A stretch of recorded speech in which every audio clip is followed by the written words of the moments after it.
Have you ever loved someone so completely, yet still felt haunted by a craving you couldn't name? Not lust, not love. Something else. The ghost of a thrill that refuses to die. I'm Robert, 37 years old, married for 7, and every night, when the house falls silent and my wife's soft breathing fills the dark, I feel it. That whisper in my chest. That flicker of a memory I thought I'd buried. It's the ping I used to hear on my phone. The flash of a name on the screen, the adrenaline rush of not knowing what image might appear next. Back then it was just fun. Reckless, wild, harmless fun. Or so I told myself, but now that same craving feels like a ghost pressing its cold hand on my shoulder. I love my wife, Claire. God, I do. She's everything I ever prayed for. Warm, honest, funny in a way that sneaks up on you. We've built a life that looks perfect from the outside. A neat house on Maple Avenue, a golden retriever that's more spoiled than most children, Sunday pancakes, laughter echoing through the kitchen, and yet, sometimes I catch myself staring at my phone long after she's fallen asleep, my thumb hovering over old apps I deleted years ago. Snapchat, Instagram, the places where temptation once lived. Why? Why, after all this time, does a part of me still miss it? The mystery. The chase, the little electric jolt that came with every new message. It's not about cheating, not even close. I don't want another woman, I just miss the adrenaline of being wanted, even for a fleeting second.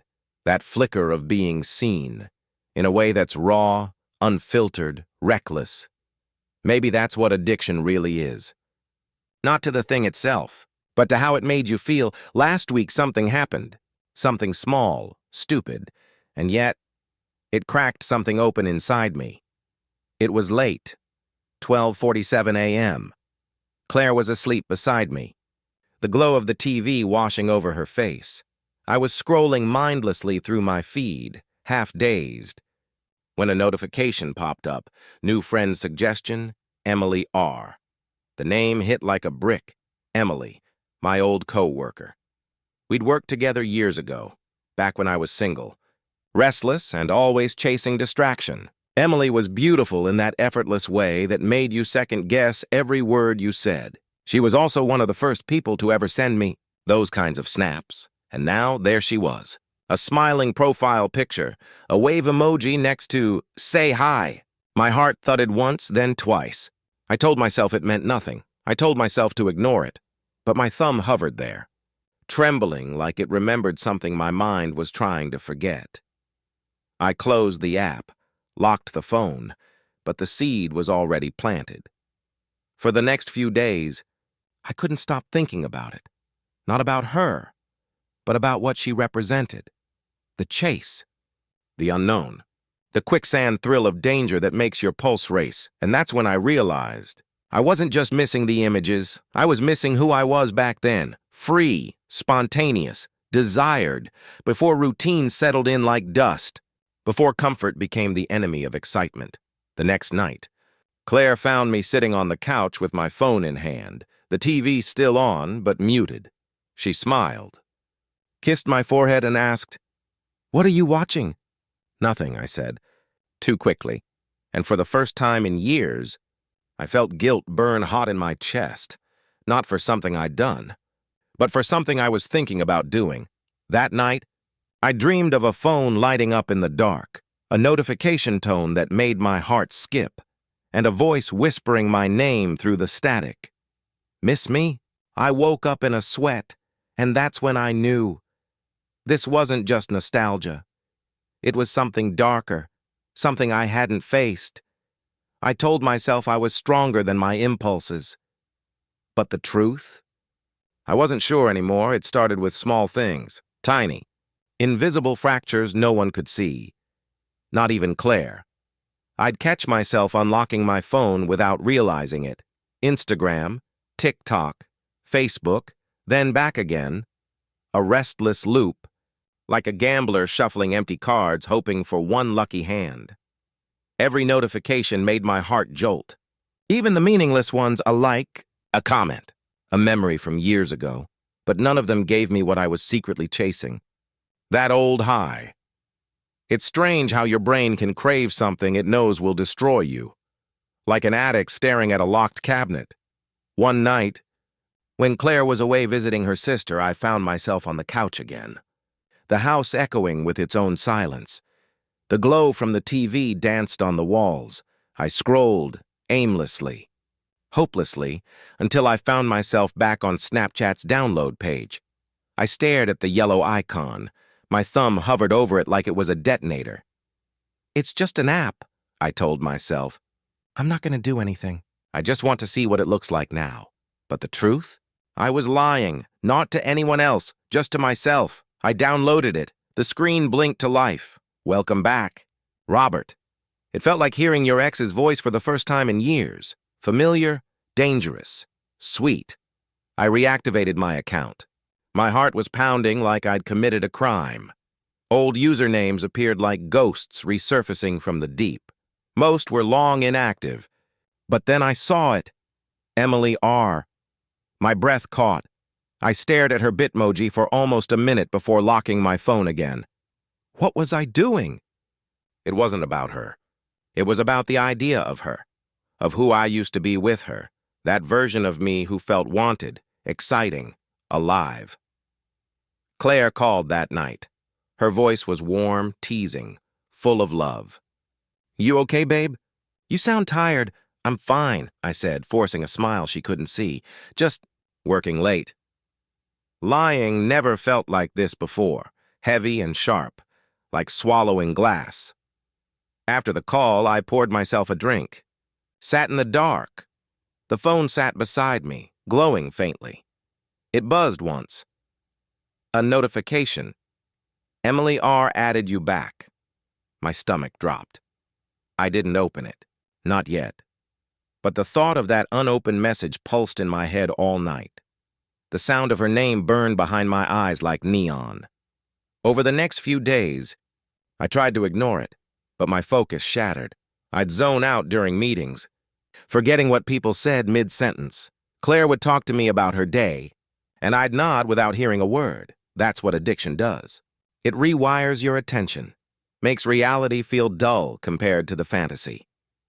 Friday night, Claire planned a movie date at home. She made popcorn, dimmed the lights, and curled up against me.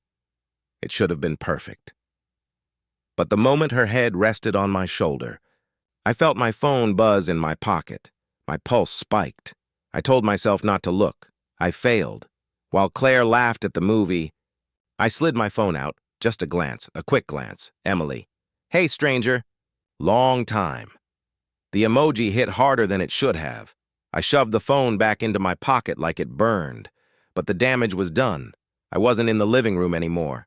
I was back in 2016. The late-night chats, the heartbeats, the blurred lines between flirtation and sin. Claire turned to me halfway through the movie. "You okay?"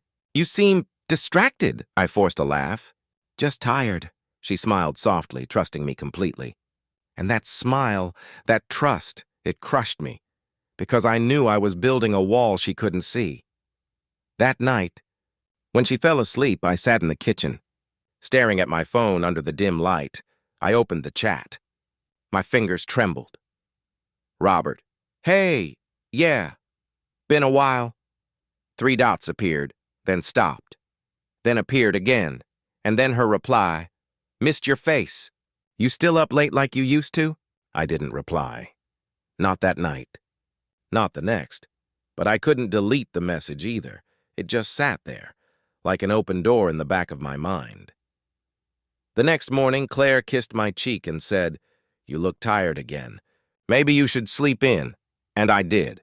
But even in sleep, I dreamt of that glowing yellow app, of messages I shouldn't open, of choices I hadn't made. Yet, every addiction starts with a whisper. But soon, it turns into a roar, and I could already hear it coming. Morning sunlight spilled through the blinds, painting thin golden stripes across the bed. Claire's side was empty, warm but vacant. I could hear her humming downstairs, the smell of coffee drifting through the air, and yet my first instinct wasn't to kiss her good morning. It was to check my phone, no new messages, just the same unread one from Emily. Still, I stared at it like it was a time bomb. For 3 days, I didn't reply. I told myself that was restraint, that I was fine, but the truth was uglier. I was feeding on the tension, the same way you hover over a wound, afraid to touch it, but obsessed by it. Claire called from the kitchen. "Coffee's ready." "Coming," I yelled back, locking my phone and shoving it under the pillow like it was something dirty. When I walked into the kitchen, she was wearing my t-shirt, hair messy, sunlight catching her in that soft, Sunday morning glow. That sight should have been everything I ever wanted, but my heart was somewhere else, split between the woman who made me breakfast and the ghost who lived in my phone. We sat down. She smiled. "So, remember my coworker, Natalie?" "She's pregnant again," I nodded, stirring sugar into my coffee until it dissolved. I didn't hear a word after that. I just kept thinking about that message. The winking emoji, the past tapping on my shoulder like an old friend I swore I'd never see again. Later that afternoon, Claire went out for groceries. The house went silent again. I tried to focus on work, spreadsheets, emails, anything to occupy my mind. But every minute, I'd glance at my phone. Nothing, until suddenly, buzz. Emily. "Guess you've changed." The old Robert would have replied by now. My throat went dry. The old Robert. That phrase hit harder than I expected. It was like she'd peeled me open with 6 words. Without thinking, I started typing, then stopped, then started again. "Robert, some things change. Some don't." Her reply came fast. Emily. "Still mysterious, huh?" "Miss that." I felt it. The adrenaline, the spark I hadn't felt in years. It wasn't about her. It was about me. The version of myself I'd buried under routine and bills and weekend chores. But right behind that thrill came something colder, shame. Because as my phone lit up, I saw my reflection in the black screen, and behind me, a framed photo of Claire and me on our wedding day, smiling, pure, untouched by this quiet poison.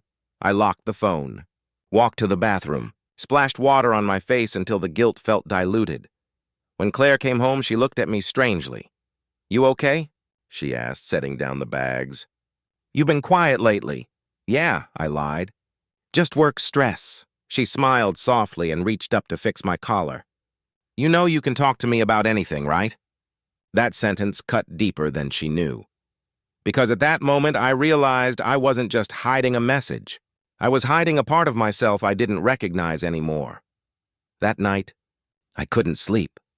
I got up, walked to the living room, and sat in the dark. The phone glowed on the coffee table, a siren in the shadows. I opened Snapchat. Emily had posted a story, a photo in low light. The caption reading, "Some nights I miss old conversations." My pulse quickened. I shouldn't have looked. But I did. It was harmless, technically. Nothing explicit. But my mind filled in the blanks, all the memories that used to follow that kind of picture. And for the first time, I replied to her story, just one word. Yeah. It was a small betrayal, microscopic, invisible to anyone else. But inside, I felt something break. The next day, Claire found me on the couch, staring blankly at my laptop. "Babe, you've been off lately," she said. "What's going on?" I hesitated. For half a second, I thought about telling her everything. The messages, the temptation, the stupid, reckless nostalgia eating me alive. But the fear of losing her, of seeing her look at me like I was someone else, made my throat close. "Just tired," I said again, always the same lie. She sighed and sat beside me, laying her head on my shoulder. "I miss you," she whispered, "and I swear." Those 3 words hit harder than anything Emily could ever send. Because Claire wasn't talking about distance in miles. She was talking about emotional distance. The kind that sneaks in quietly, pixel by pixel. I wanted to hold her, tell her she was enough, that she was everything. But the truth was, I didn't know how to turn off the noise in my head anymore.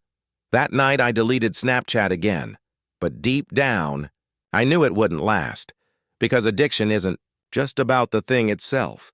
It's about the emptiness that waits for you. Once it's gone, and mine was just getting started, the human brain has a cruel sense of humor. It forgets birthdays, anniversaries, appointments, but never the things you wish it would erase. It had been a week since I deleted Snapchat again. 7 days of trying to be normal. 7 days of pretending I didn't feel that hollow space under my ribs, the space that used to hum with dopamine and danger. At first, I did well. I kept busy. Gym in the morning, work in the afternoon, dinner with Claire in the evenings, but somewhere in between, I started noticing how quiet everything was. The silence wasn't peaceful anymore. It was heavy, accusing. I'd wake up before dawn and just lie there, staring at the ceiling, replaying every choice that led me here, every just one message, every it's harmless, until all those little moments stacked up into something I couldn't control anymore. One evening, I was in the shower when I heard it, that sound, that ping. I froze, heart hammering, soap dripping from my hands. But when I stepped out, the phone was dark, no notification, no message, nothing except I could have sworn I'd heard it, the same pitch, the same rhythm. A sound I hadn't heard in weeks, but one my mind still carried like a scar. I laughed it off, told myself it was my imagination. But over the next few days, it kept happening. At work, at the gym, driving home, that phantom ping echoing in my ears like a ghost refusing to rest. One night, I couldn't take it anymore. I grabbed my phone, hands shaking, and searched the App Store again. Snapchat. There it was. Yellow, familiar. It felt like seeing a cigarette after a month of quitting. Equal parts disgust and desire. But before I could press download, Claire walked into the room. "You okay?" she asked softly. I jumped, nearly dropping the phone. Yeah, just scrolling." She stared at me for a moment, that kind of stare that sees through your bones. Then she walked closer, placing her hand gently on my arm. "You've been distant lately, Rob. I don't know what's going on, but I feel like you're somewhere else when you're here." Her voice cracked on the last word, and I hated myself for it. "I'm fine," I lied again. That tired, hollow mantra. But she didn't buy it this time. She nodded slowly, then walked away. No argument, no anger. Just quiet sadness, and somehow that hurt worse than shouting ever could. That night, I couldn't sleep. I sat on the edge of the bed, staring at Claire's back as she slept. Her breathing was steady. Calm, mine wasn't. I wanted to reach out, to hold her, to apologize for something I couldn't even put into words, but I didn't move. Because what was I supposed to say? "Sorry, I've been craving a feeling that has nothing to do with you. Sorry, I miss being desired by strangers." There aren't words for that kind of honesty. There's just silence. The next morning, Claire left early for work. She kissed my cheek on her way out. A mechanical gesture, habit more than affection, and that's when I saw it. On the counter. My phone, screen lit. One new message. From an unknown number. I froze. Slowly picked it up. The text read, "Hey stranger, still up late like before?" No name, no photo. Just words. But I knew that tone. That rhythm, Emily, I hadn't given her my number. Not recently. Not ever as far as I remembered, so how? My stomach turned. I deleted the message instantly, hands trembling. It felt like she'd reached through the screen and grabbed my life by the throat. The rest of the day, I couldn't focus. Every sound made me jump. Every vibration in my pocket felt like a warning. When Claire came home that evening, she noticed the tension in my voice, the stiffness in my smile. "You're shaking," she said quietly. "What happened?" I wanted to tell her. God, I did. But guilt is a cage you build yourself, and the longer you stay inside it, the smaller the door gets. "I'm fine," I whispered. "Just tired." Her eyes lingered on me for a long time before she finally said, "I believe you want to be fine, but you're not." Then she walked upstairs, leaving me alone in the flickering light of the TV. I sat there for hours, phone in hand, mind spiraling between fear, guilt and longing, and then, out of nowhere, ping a real one this time. I opened it. A new message. Emily. Don't ignore me, Rob. I just wanted to say hi. Miss our chats. My heart raced. I deleted it instantly, blocked the number, but deep down, I knew it wasn't over. Because this wasn't about Emily anymore. This was about me, and the parts of myself I'd never learned how to silence. And as I stared at my own reflection in the black screen, a thought crept in, quiet and sharp as glass. What if this is who I really am? There's a moment in every downfall when the noise stops, when the spinning finally slows, and you see exactly how far you've fallen and how far there is left to fall. For me, that moment came on a Wednesday night. Claire had gone to bed early again. The silence in the house was unbearable, the kind of silence that hums like it's waiting for something to break. I was sitting in the living room with my laptop open, trying to focus on invoices for work, but the numbers blurred into nothing, and then that sound, a ping. I froze. My phone was face down beside me. I didn't want to look. I needed to look.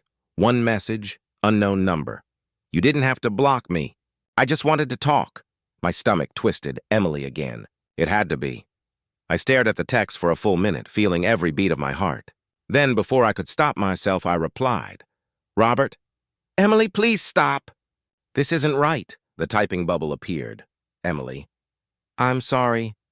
I didn't mean to make things weird. I just miss how you made me feel. And just like that, the air around me changed. The room felt smaller, the light colder, because the truth was, I missed it too. Not her, the feeling. The version of me that came alive when someone wanted me. I didn't reply. I couldn't. I turned off my phone and shoved it under the couch cushion like I could bury my guilt. But when I finally went upstairs, Claire was sitting in bed wide awake. She looked up at me with eyes that had already seen too much. Who's Emily? My blood went cold. The world seemed to tilt for a second, the kind of vertigo that makes you forget how to breathe. What? My voice cracked. How? You left your iPad unlocked, she said quietly. The messages popped up. I didn't go looking, Rob. They just appeared. I opened my mouth, but nothing came out. She held up the iPad, the screen still glowing softly. The words between me and Emily stared back at me like a confession carved in light.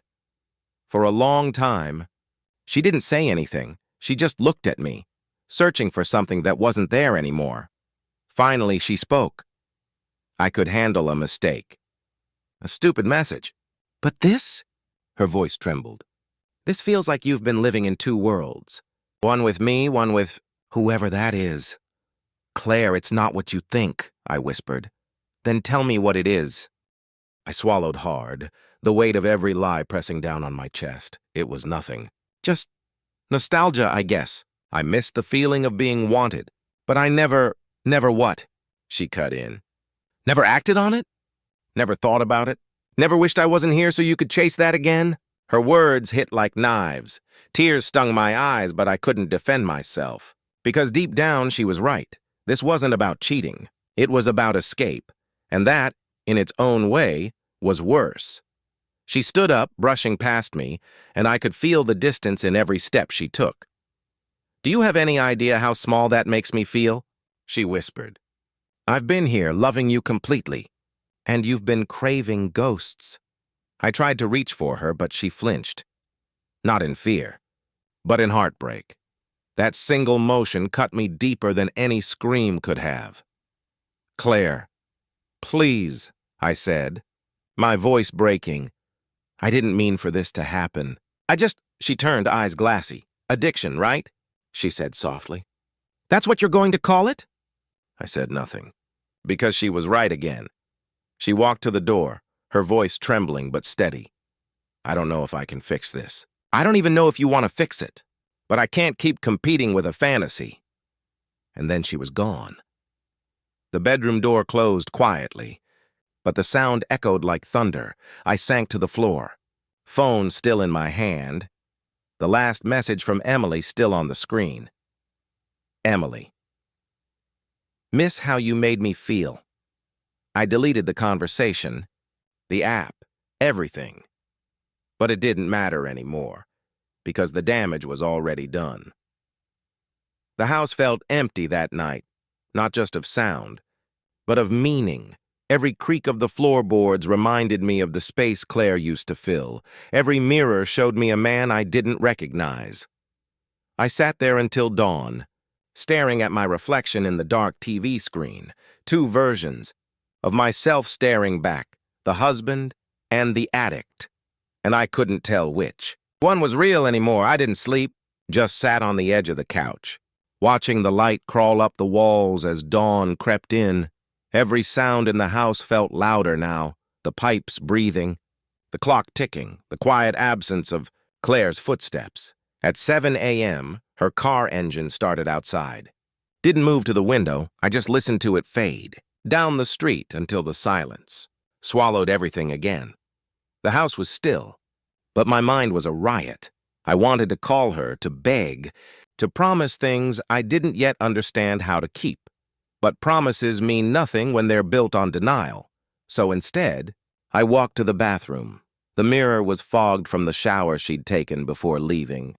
A faint outline of her handprint still there. I wiped it away and stared at myself. 37. Married. Successful.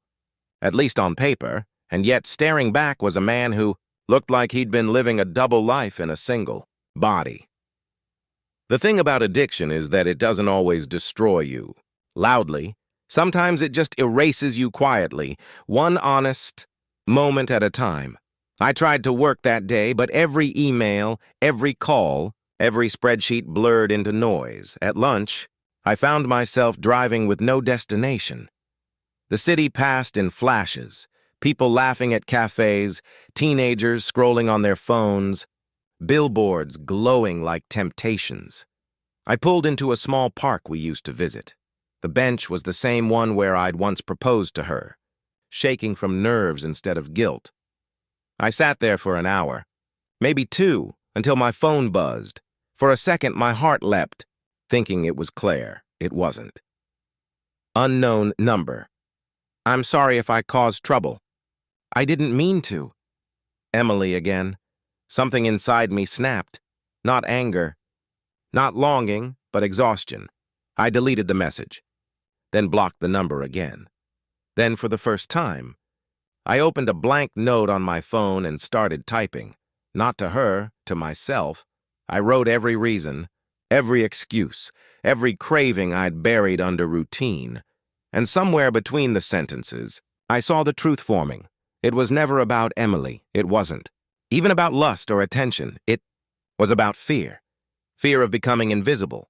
Fear. That marriage meant the end of spontaneity.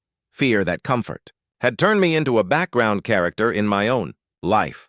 The snaps, the rush, the thrill, they were just bandages over that fear. When I finally looked up, the sun was dipping low, the world turning gold. I drove home slowly, rehearsing apologies in my head that all sounded the same. When I walked through the door, the house felt heavier than before. Her shoes were still by the door, but she wasn't home yet. I went upstairs, opened the dresser, and found one of her letters, an anniversary card from last year, her handwriting neat and certain. You make me feel safe. That line broke me, because for months, I'd been chasing the illusion of being desired, while the one person who actually saw me had been offering something deeper. Safety, trust, reality. When Claire came home that night, I was sitting on the floor with the letter in my hands. She froze in the doorway. I blocked her, I said quietly. Everything's gone, but that doesn't fix what I did. She didn't speak, just set her keys down slowly. I swallowed. I think I was addicted to being seen, not to anyone in particular. I kept chasing proof that I mattered, and somehow forgot that you'd already been giving me that every day. For a long time, she said nothing. Then, I don't know if I can trust you again. I know. And I don't know if I want to try. I nodded. I'll still try anyway. The room was quiet except for the hum of the refrigerator and the faint uneven rhythm of two people breathing through heartbreak. She didn't forgive me that night, but she didn't leave either. She walked past me, sat down on the couch and said, "We start with honesty. No secrets, no apps, no pretending." I nodded again, tears stinging my eyes. And for the first time in months, the silence between us didn't feel hollow. It felt like the fragile beginning of something honest. Maybe redemption doesn't come as a grand gesture. Maybe it's just staying when you could walk away and listening when you used to hide. As the night settled around us, I realized that the loudest sound in the room wasn't the phantom ping in my head anymore. It was Claire, breathing beside me, real, steady, still. Here, the first week after everything came out felt like walking, barefoot over broken glass. Every word between us was careful. Every silence was louder than before. Claire didn't move. Out. She didn't forgive me either. She just existed beside me. Two parallel lives running through the same house, close enough to hear each other breathe, far enough to feel like strangers. In the mornings, we'd share coffee but not eye contact. At night, we'd lie in the same bed, our backs facing opposite directions, both pretending to be asleep before the other turned off the light. I deleted everything that reminded me of the addiction. Apps, numbers, saved photos, even old backups. But the memories lived in my muscles. Every time my phone buzzed, my body still reacted before my mind could reason. It was like trying to quit a reflex. A few days later, I decided to see a therapist. I didn't tell Claire at first, not out of secrecy, but shame.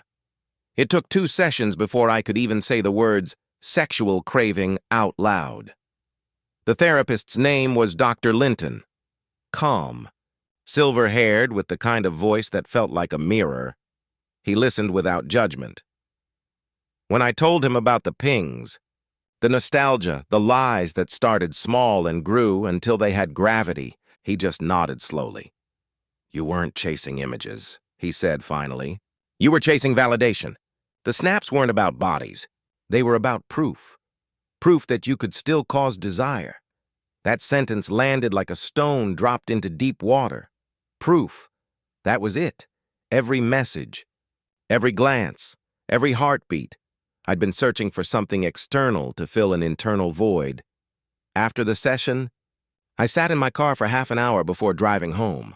The truth felt heavy, but clean, like someone had finally named the ghost that had been following me.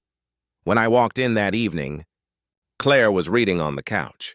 She looked up cautious, but didn't look away. "I saw Dr. Linton today," I said quietly. Her eyes softened, just a fraction. "Therapy?" "Yeah." "Good." It was one word, but it felt like a door cracking open. That night we talked a little more. Nothing big. Nothing heavy, just talked about dinner plans, about her sister, about the weather, normal things that felt like miracles. Over the next few weeks, we found a rhythm again, not the same as before, but real. I started leaving my phone in another room when we ate.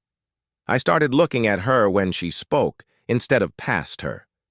And slowly, the phantom pings in my head began to fade. One Sunday afternoon, we went for a walk in the park, the same one where I'd sat alone weeks earlier. The air was crisp, the trees burning gold with autumn. We didn't hold hands at first, but halfway through, she slipped her fingers into mine. It was small, simple, but my chest ached with gratitude. After a while, she said softly, "Do you ever think about it?" "The messages." "The app," I hesitated. "Yeah, sometimes, but not the way I used to." "How then?" "I think about what it cost." "And what it almost cost." She nodded, looking straight ahead. "I don't need you to be perfect," she said. "I just need you to be honest, even when it's ugly." "I can do that," I said. And for once, I meant it. We stood by the lake as the sun started to set, the reflection stretching across the water like 2 silhouettes trying to meet. I realized then that redemption doesn't come with applause. It's quiet, ordinary, the slow rebuilding of trust, one honest breath at a time. That night, as we sat on the couch, I finally turned to her. "I know it'll take time, I said, "and I'll keep showing up until it does." She studied my face for a long moment, then whispered, "Then start with this moment." I nodded, and for the first time in months, I didn't feel like a man haunted by a screen. I felt human again, because healing isn't about erasing the past. It's about learning to live with it, and still choosing love anyway. It had been 3 months since the night everything broke. The house felt different now, lighter, like air finally moving through a space that had been sealed too long. Claire and I weren't fixed, but we were healing. We talked more, laughed sometimes, took walks without the silence cutting between us. I'd been going to therapy every week. I'd even started journaling, something I'd once thought was only for people who wore linen and burned sage, but it helped. Writing stripped the lies away. Still, healing doesn't erase habit. It only gives you awareness when the storm returns. And one Friday night, the storm did return. Claire was away for a conference. Her first trip since everything happened. She'd hugged me before leaving. A little hesitant but sincere. "Be good," she said. "I will," I promised. When the door closed behind her, the house was too quiet again. At first, I enjoyed the silence. Made dinner, watched a movie. But as the hours passed, something inside me started whispering. It wasn't a voice, just a pull, familiar, subtle, dangerous. I picked up my phone, scrolling through nothing, Instagram, news, weather, back to Instagram, the muscle memory of addiction disguised as boredom. And then, just like that, a notification popped up, a friend request. The username was unfamiliar, but the profile picture was suggestive, a face I didn't recognize. A pose designed to provoke curiosity. I stared at it too long. That's all it ever took. A single second of hesitation. My heart started racing. The old rush returning like a ghost. The promise of the chase. The thrill of something forbidden yet familiar. My thumb hovered over accept, and in that suspended moment, I heard something in my head. Not a voice, not even a thought, just her laugh, Claire's laugh, that raw, unfiltered sound she made when she found something truly funny. The sound I hadn't heard enough lately. It was like being pulled out of a trance. I put the phone down on the counter and stepped back. Breathing hard, I felt ridiculous, sweating like I'd just run a mile, just from saying no to a click. But that's what recovery looks like sometimes. A battlefield of tiny decisions no one else ever sees. I walked out to the porch. The night was cool, the sky sharp with stars. Somewhere down the street, a couple was laughing, their voices echoing through the dark. I took out my journal and wrote one line. Tonight, I almost traded peace for a ping, then I added another. But I didn't. It was the smallest victory of my life. And somehow it felt like the biggest.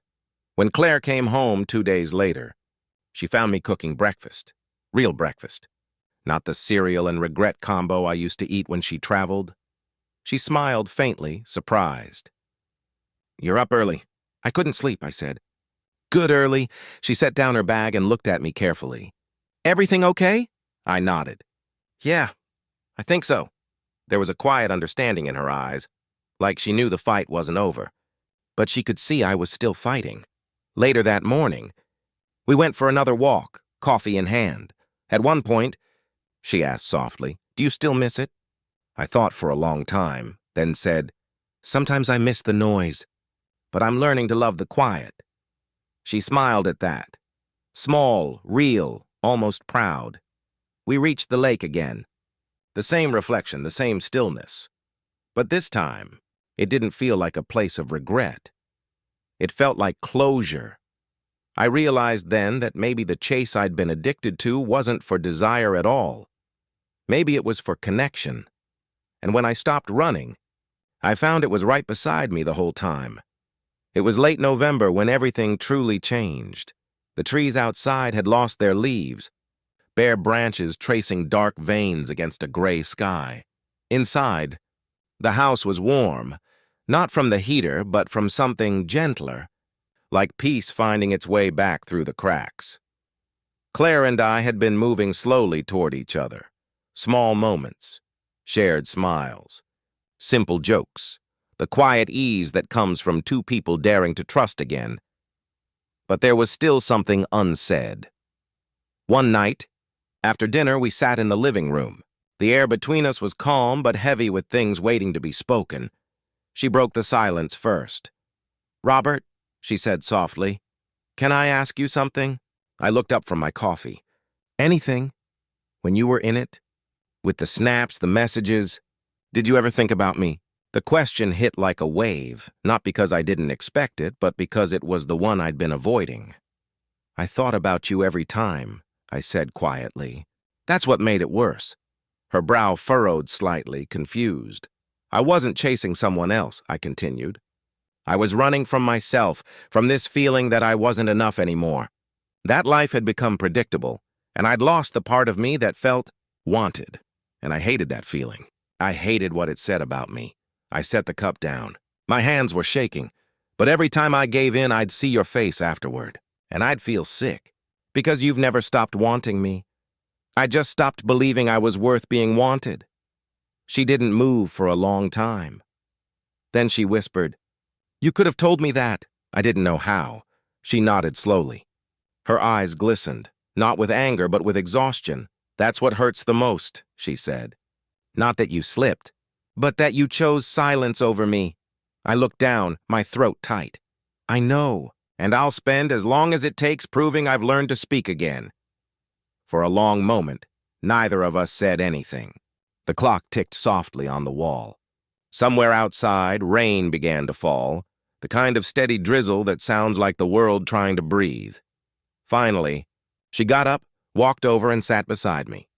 "You know," she said quietly, "when you told me everything that night, I thought I'd never be able to look at you the same way again." I turned to her slowly. "And now?" She smiled faintly. "Small, tired, but real. Now I see you. All of you. The broken parts, the scared parts, the parts that tried to hide. And somehow that makes me love you more, not less." The words cracked something open inside me. I felt tears burning, unbidden. "I don't deserve that," I whispered. "Maybe not," she said, leaning her head on my shoulder. "But you're trying, and that's worth something." We sat there for a long time. No music, no distractions, just the sound of rain and the heartbeat of a marriage learning to live again. I realized something then. Addiction, shame, fear, they all thrive in silence. But honesty, even when it shakes you, is the only thing that makes love real. I wasn't healed. Not yet. But I was present, and sometimes that's where salvation begins. A few weeks later, I closed my therapy journal with one final line. "I used to chase the illusion of connection. Now I build it, one truth at a time." Claire found that page one morning left open on the counter. She didn't say anything, but when I came home that night, there was a note waiting for me in her handwriting. It said simply, "Keep building. I'm here." And for the first time in years, I believed her. A year passed, not all at once, not in some movie montage where everything magically fixed itself. It was slow, uneven, real. Some mornings, I'd wake up beside Claire and feel an ache of gratitude so deep it hurt. Other mornings, I'd wake up with ghosts in my chest, the old urges, the whispers of memory, but they no longer controlled me. They were just reminders of who I used to be, and how far I'd come. Life became simpler in the best way. We started cooking dinner together again. We laughed at old shows. We talked about traveling, not to escape, but to rediscover the world together. One evening, we went back to the lake where it had all begun, the place that had once symbolized loss. The air was cool, the water still, the reflection of the sky like glass. Claire stood beside me, her hand brushing mine. She looked at me and said, "You know, sometimes I think we had to break to see what we were made of." I smiled faintly. "And what are we made of?" "Something stronger than before," she said. The simplicity of her words hit me harder than anything else could have, because it wasn't forgiveness. I'd been chasing It was understanding. We sat there for a long time, watching the last of the sunlight fade over the water, and for once, I wasn't thinking about what I'd lost, or what I'd done wrong. I was thinking about what I still had. The thing about addiction, whether it's to attention, validation, or fantasy, is that it convinces you life is happening somewhere else. That joy, excitement, worth, they all exist just beyond reach, in another message, another screen, another person. But real life, real connection, it happens in the quiet moments you almost overlook, like the sound of her laughter echoing across the lake, like the warmth of her fingers, curling around mine like peace, the kind you don't have to chase. When we got home that night, Claire turned off her phone before bed. I did too. And in that darkness, surrounded by silence, I realized something. The rush I'd once chased through notifications was nothing compared to the steady heartbeat beside me, the kind of love that doesn't scream for attention. It stays. Months later, I was invited to speak at a local workshop on digital wellness. I almost said no. The irony felt too sharp, but Claire encouraged me. Your story might save someone else from breaking like we did, she said. So I went. Standing before that small crowd, I told them everything, not with shame, but with honesty. I told them about the dopamine highs, the guilt, the lies, the cracks in the mirror, and then I told them about the healing, the therapy, the silence, the rebuilding of trust. When I finished, the room was quiet. Then one man, maybe my age, raised his hand. How do you know when you're free? He asked. I thought for a moment, then said, when you stop looking for escape and start choosing presence. He nodded slowly, and I could see in his eyes the same flicker I'd once had, that desperate hope that maybe, just maybe, it wasn't too late. That night, when I got home, Claire was waiting for me on the couch, half asleep with a blanket over her legs. I kissed her forehead and whispered, "Thank you," she smiled without opening her eyes. "For what?" "For staying," she murmured, "for changing." And that was enough, because in the end, this story wasn't about betrayal or addiction. It was about rediscovery, of love, of truth, of self, and the realization that redemption isn't a destination. It's a choice you make every single day. To be honest, to be present, to be real. As I sit here now, years later, writing these words, I know one thing for certain. The chase was never the thrill. The thrill was being seen, and finally, learning to see myself. So if you've ever felt that pull, that whisper, in the dark telling you there's something exciting, just beyond the edge of your life, pause, look. Around, you might already have everything you're searching for, because sometimes the most powerful connection is the one you choose to rebuild. If you were in Robert's shoes, if you felt that silent pull between love and temptation, what would you do? Would you chase the illusion? Or fight for what's real? Drop your thoughts in the comments, and remember, every story, even the broken ones, can lead you back home.